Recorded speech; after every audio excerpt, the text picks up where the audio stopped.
भक्ति आंदोलन भारत में एक प्रमुख धार्मिक और सांस्कृतिक आंदोलन था, जिसने मध्यकालीन भारतीय समाज में गहरा प्रभाव डाला। यह आंदोलन 7वीं से 17वीं शताब्दी तक फैलता रहा और इसका उद्देश्य धार्मिक पुनर्जागरण और सामाजिक सुधार था। भक्ति आंदोलन का मुख्य सिद्धांत ईश्वर के प्रति व्यक्तिगत प्रेम और भक्ति था, जो जाति, लिंग और धर्म की सीमाओं को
पार करता था।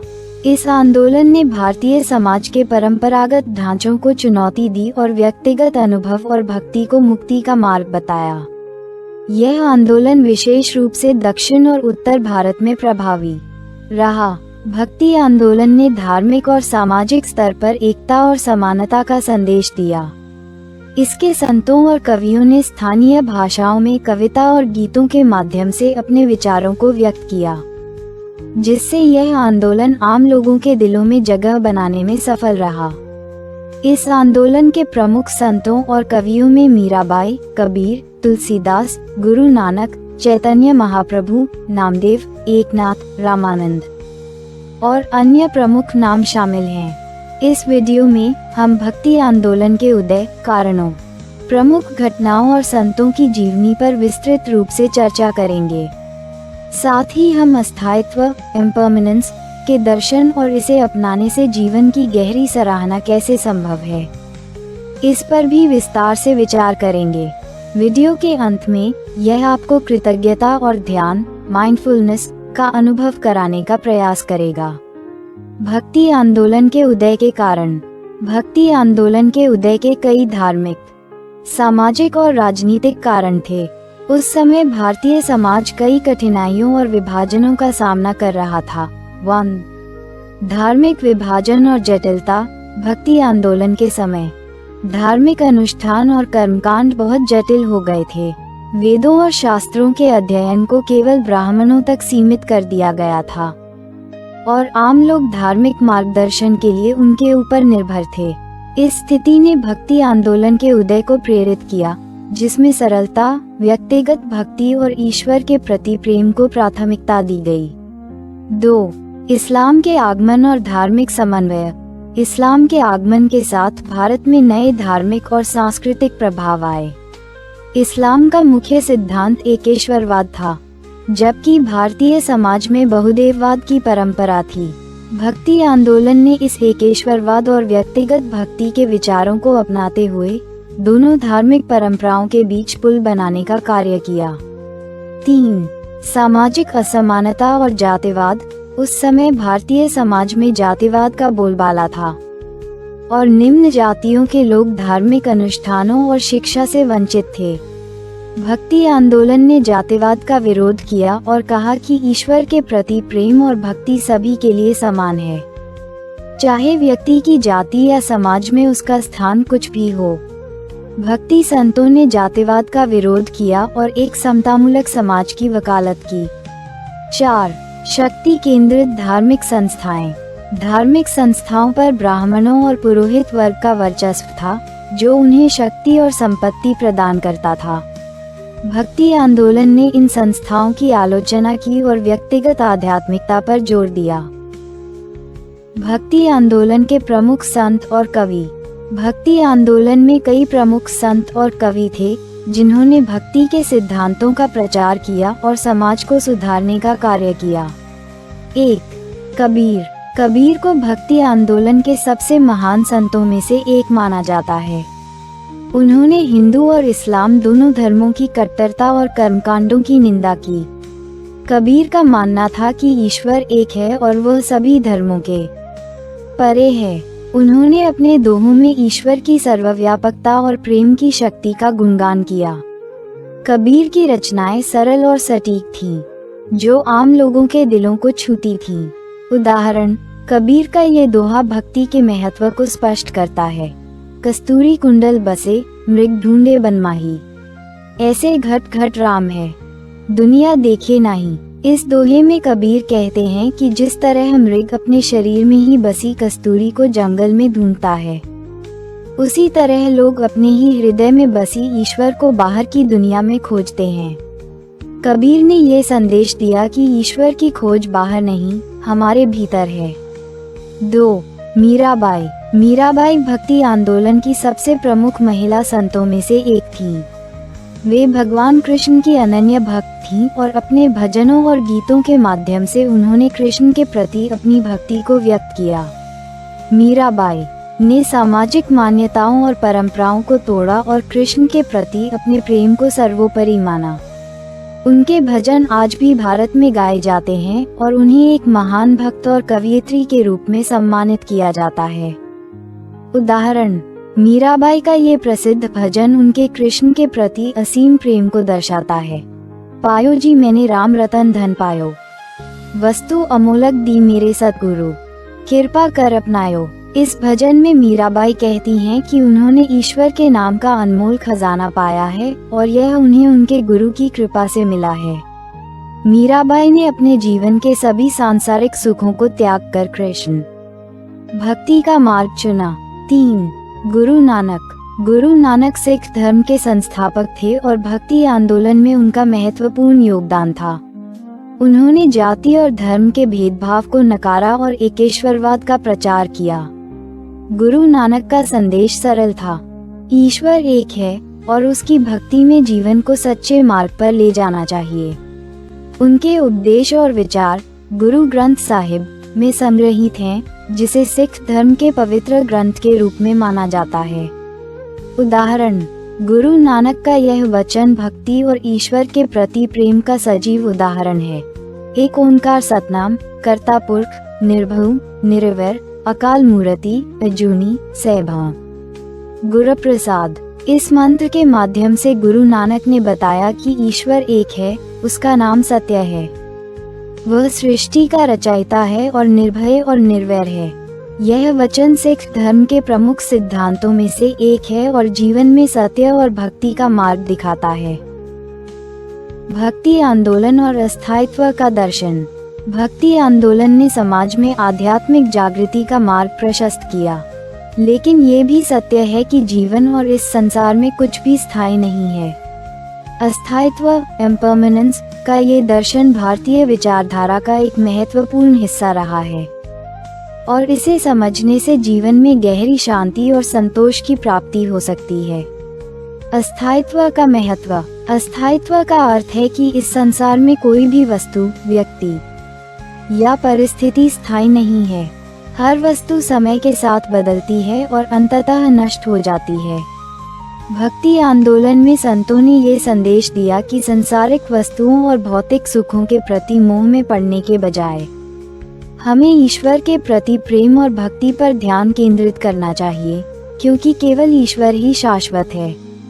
उदाहरण, कबीर का ये दोहा अस्थायित्व के महत्व को बताता है। माया मरी न मन मरा, मर मर गए शरीर, आशा तृष्णा ना मरी, कह गए दास कबीर। इस दोहे में कबीर कहते हैं कि मनुष्य का शरीर तो मर जाता है, लेकिन उसकी इच्छाएं और तृष्णाएं कभी समाप्त नहीं होती।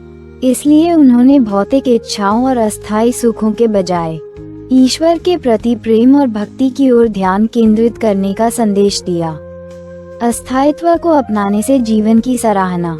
अस्थायित्व को अपनाने का अर्थ है कि हम इस सच्चाई को स्वीकार करें कि जीवन में कुछ भी स्थायी नहीं है। जब हम ये समझते हैं तो हम जीवन के हर क्षण का महत्व समझने लगते हैं। हम यह महसूस करते हैं कि जो समय हमें मिला है वह एक अमूल्य उपहार है और हमें इसे पूरी तरह से जीना चाहिए। यह विचार जीवन में गहरी कृतज्ञता और माइंडफुलनेस को उत्पन्न करता है। जब हम ये समझते हैं कि समय सीमित है, तब हम अपने जीवन के हर छोटे बड़े अनुभव का आनंद लेते हैं और छोटी छोटी बातों में भी खुशी खोजने लगते हैं। भक्ति आंदोलन की आत्मा को समझने के लिए इसके संतों द्वारा दिए गए अनमोल उद्धरण महत्वपूर्ण हैं। ये उद्धरण न केवल धार्मिक और आध्यात्मिक दृष्टिकोण को स्पष्ट करते हैं, बल्कि हमें भक्ति की गहरी समझ भी प्रदान करते हैं। 1. संत कबीर ने कहा है, कस्तूरी कुंडल बसे, मृग ढूंढे बन माही, ऐसे घट घट राम है, दुनिया देखे नहीं। व्याख्या। कबीर इस दोहे में जीवन के एक बहुत ही गहरे सत्य की ओर इशारा करते हैं। जिस प्रकार हिरण अपने भीतर मौजूद कस्तूरी की सुगंध को जंगल में खोजने का प्रयास करता है, वैसे ही मनुष्य भी ईश्वर को बाहरी संसार में ढूंढता रहता है। लेकिन कबीर का संदेश है कि ईश्वर हर व्यक्ति के भीतर निवास करता है। उसे बाहर ढूंढने की बजाय हमें अपने हृदय में तलाश करना चाहिए। भक्ति आंदोलन के मूल विचारों में से एक यही था कि ईश्वर बाहरी अनुष्ठानों और कर्मकांडों से परे हमारे भीतर ही है। 2. संत कबीर ने कहा है, प्रेम गली अति सांकरी, तामे दो न समाही, जब मैं था तब हरि नहीं, अब हरि है मैं नहीं। व्याख्या। कबीर के इस दोहे में प्रेम की गहनता का वर्णन किया गया है। प्रेम की गली इतनी संकरी है कि उसमें दो लोग नहीं आ सकते। जब तक हमारे अंदर मैं या अहंकार मौजूद है, तब तक ईश्वर हमारे हृदय में नहीं आ सकते। भक्ति का मार्ग तब खुलता है जब हम अपने अहंकार का त्याग करते हैं और अपने आप को ईश्वर के प्रति समर्पित कर देते हैं। भक्ति आंदोलन में यही संदेश दिया गया कि प्रेम और भक्ति से ही ईश्वर का साक्षात्कार संभव है। 3. संत कबीर ने कहा है, माया मरी न मन मरा, मर मर गए शरीर, आशा तृष्णा ना मरी, कह गए दास कबीर। व्याख्या।